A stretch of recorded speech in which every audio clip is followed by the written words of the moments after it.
Kita semua pernah lihat konten pengajian joget-joget. Ada yang bilang, wah ini pasti NU, ini pasti Newcastle United nih. Tapi pernah nggak sih kita mikir kok bisa organisasi Islam sebesar NU, Nahdlatul Ulama, yang punya sejarah panjang dan kontribusi sangat besar di Indonesia, tiba-tiba dicap hanya karena video TikTok yang viral. Pertanyaannya bukan cuma siapa yang joget, tapi kenapa yang joget itu selalu dianggap NU, dan lebih penting lagi, siapa yang framing ini semua? Saya Rahman, orang yang beruntung bisa belajar di pesantren, dan inilah segmen Suara Penonton KIU.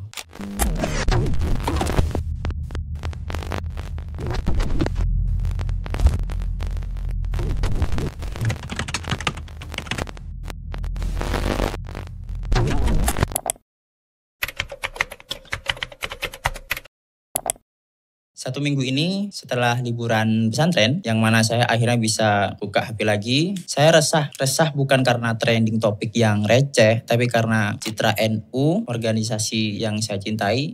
Saya lihat di media sosial memburuk luar biasa, terutama di kolom-kolom komentar. Saya yakin kalian juga lihat hal-hal yang serupa. Di Instagram, YouTube, TikTok, citra warga NU seakan-akan identik dengan joget-joget di majelis, ekspresi keberagamaan yang dianggap aneh, bahkan vulgar. Setiap kali ada konten berbau pengajian atau sholawatan yang tampak tidak sesuai ekspektasi, langsung ada komentar, wah ini pasti NU, oh ini pasti Newcastle United nih. Memang gak semua NU begini, tapi yang begini pasti NU. Pertanyaannya, kenapa perilaku beragama yang buruk itu selalu dikait-kaitkan dengan NU? Untuk menjawab itu, kita harus balik ke pertanyaan paling dasar. Siapa itu orang-orang NU? Mari kita analogikan begini. Kalau saya mengaku sebagai seorang Marxis, saya pasti pernah baca manifesto komunis, paham ideologi Marxisme, dan berdiri di belakang nilai-nilai yang didukung oleh Karl Marx. Tapi gimana dengan orang-orang yang ngaku NU? Apakah semua dari 150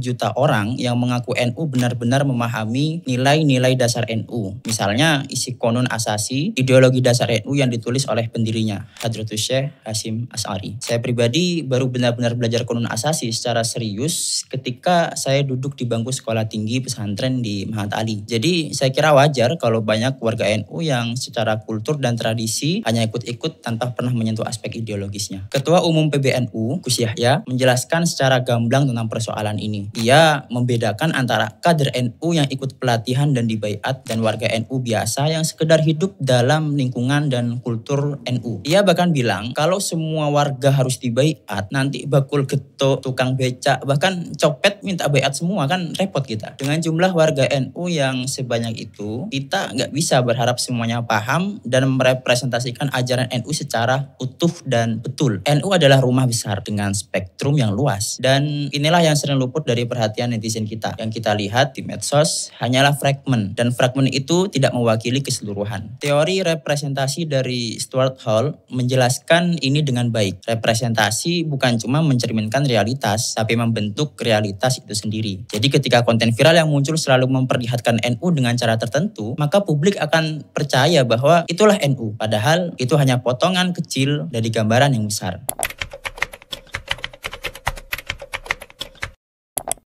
Saya tidak mencari arti kata pengajian dari pengertian bahasa, tapi dari bagaimana masyarakat media sosial menggunakan kata itu. Saya mencoba mengetik kata pengajian dan majelis sholawat, hasilnya mengejutkan. Pengajian yang saya temui bukan seperti yang saya alami di pesantren selama 10 tahun terakhir. Di medsos, pengajian tampil seperti konser, diadakan di lapangan, malam hari, sistem menggelegar, massa berkumpul dalam jumlah yang besar. Kalau tidak ada yang pegang mikrofon dan bersolawat, mungkin orang-orang akan mengira itu konser musik religi. Saya tidak menyangkal bahwa jenis pengajian semacam ini juga bagian dari kultur pesantren, terutama di momen hari besar. Kami di pesantren sering juga mengadakan acara-acara serupa, tapi yang ingin saya garis bawahi adalah itu hanya sebagian kecil. Ada pengajian lain yang jauh lebih tenang, mendalam, dan personal. Metodenya klasik, santri duduk mengelilingi kiai, membuka kitab kuning, belajar dari awal hingga akhir. Pengajian ini seringkali membosankan bagi generasi sekarang. Saya sendiri juga sering tidur tidur di pengajian. Tapi justru disitulah letak kedalaman ilmu agama itu tumbuh. Dan pengajian ini tidak tampil di medsos. Atau kalaupun ada, hanya ditonton 5-6 orang di live stream. Tidak dramatis, tidak heboh, tapi itulah yang membentuk santri sejati. Orang yang memahami agama dengan benar. Sebenarnya perbedaan antara pemahaman pengajian di medsos dan pengajian yang saya pahami di pesantren dan saya ikuti selama 10 tahun itu ada teorinya. Kenapa perbedaan itu terjadi? Kata Ferdinand de Saussure sudah mengajarkan ya langue, saya nggak tahu cara bacanya bagaimana yang betul. Langue adalah sistem bahasa, sedangkan parole adalah penggunaannya. Kalau di dalam tradisi pesantren, kita membedakan antara memaknai suatu kata min haisul wad'i dan min haisul istimal.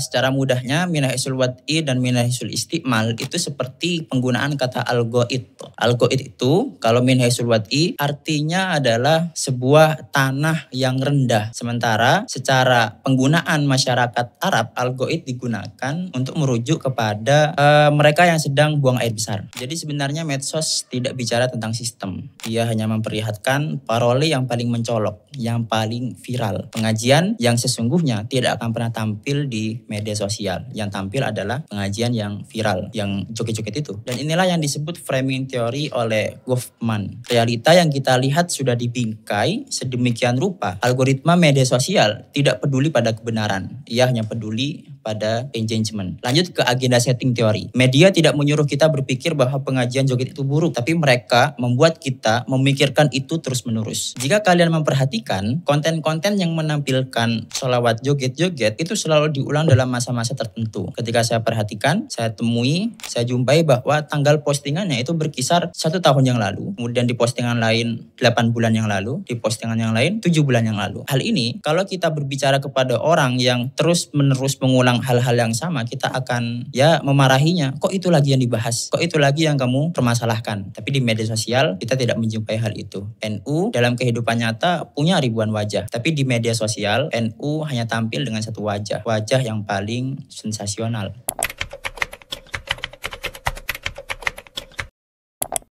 Media sosial punya logikanya sendiri dan logika itu sangat sederhana. Yang paling viral itulah yang paling menarik. Yang paling menarik itulah yang paling viral. Terus begitu. Konten pengajian joget bisa viral karena bikin netizen terpancing. Emosi kita dimanfaatkan. Kita marah, saya juga marah. Kita komen, kita share dan itulah yang dicari oleh algoritma. Ketika itu, maka konten-konten itu yang akan terus berulang, yang akan terus naik di permukaan beranda media sosial kita. Inilah yang dijelaskan oleh George Gardner dalam Cultivation Theory. Semakin sering kita terpapar konten tertentu, semakin kita percaya bahwa itulah kenyataannya. Masalahnya, kita tidak lagi melihat kenyataan yang utuh. Kita hidup dalam filter bubble dan echo chamber, dua konsep yang dijelaskan oleh Eli Pariser. Media sosial menampilkan konten yang sesuai dengan preferensi kita sebelumnya. Kalau kita sebelumnya nonton satu video joget NU dan kasih reaksi, maka besok-besok video semacam itu akan terus muncul. Kita dikurung dalam gelembung algoritma. Jika terus-terusan kita terkurung dalam algoritma semacam ini, dampaknya akan sangat merugikan kita. Ambil contoh kasus sebuah chatbox AI yang diluncurkan oleh Microsoft. AI ini bernama Tay-Tweets, dilatih dari interaksi netizen di Twitter. Jadi Tay-Tweets ini bisa memposting sebuah tweet di Twitter, bisa membalas komentar, bisa berinteraksi dengan pengguna Twitter yang lain. Dalam 12 jam, Tay berubah dari gadis ceria, sebagaimana dia diprogram sedari awal, Tay berubah jadi akun penuh ujaran kebencian. Kenapa? Karena Twitter atau platform X sekarang mengajarkannya begitu. Begitu pula dengan kita. Kalau setiap hari yang kita lihat cuma konten NU yang rusak, kita akan percaya bahwa NU memang rusak. Padahal belum tentu demikian. Ditambah lagi dengan efek spiral of silence dari Elizabeth Noel Newman. Orang yang punya opini positif, yang tahu NU dari dalam, seperti kita, malah diam. Santri-santri pesantren yang diajarkan dengan betul, dengan benar, sepenuh hati dengan kiai, mereka akan diam ketika berhadapan dengan komentar-komentar yang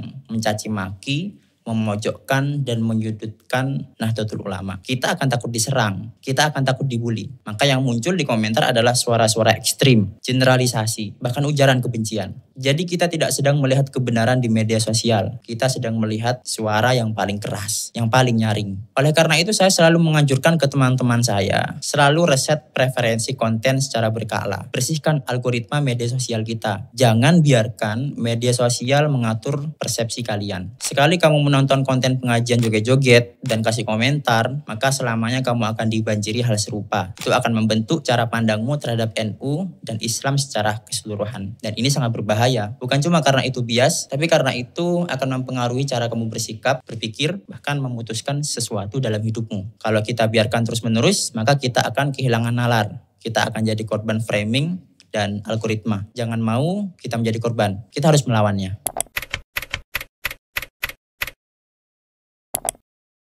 Oleh karena itu media sosial tidak selalu mencerminkan realitas dengan tepat. Apa yang kita lihat hanyalah bagian kecil dari kenyataan besar yang ada di lapangan. Kalau citra NU hari ini di medsos buruk, ya karena hanya sebagian kecil NU yang tampil, dan yang tampil itu adalah yang paling dramatis, yang paling viral, bukan yang paling benar. Saya tidak sedang membela NU secara buta, tapi saya ingin kita adil dalam melihat. Jangan nilai sesuatu hanya dari apa yang muncul di layar HP kita. Turun ke basis utama NU. Kita lihat pesantren-pesantren sekarang. Coba kita duduk bersama kiai-kiai. Kita dengarkan pengajian mereka yang sebenarnya di kediaman mereka. Karena kalau kita menyerahkan cara pikir kita pada algoritma, maka kita bukan lagi manusia merdeka. Kita hanya jadi produk dari sistem. Pada akhirnya ada orang yang mengatakan apakah NU sekarang sedang mundur? Saya menjawab, saya tidak bisa menilai sebab kenyataan yang saya lihat sejauh ini hanyalah kenyataan yang saya lihat di media sosial. Saya kira NU tidak pernah benar-benar mundur. Saya Rahman dan saya tidak ingin kalian hidup dalam gelembung. Saya ingin kalian berpikir jernih.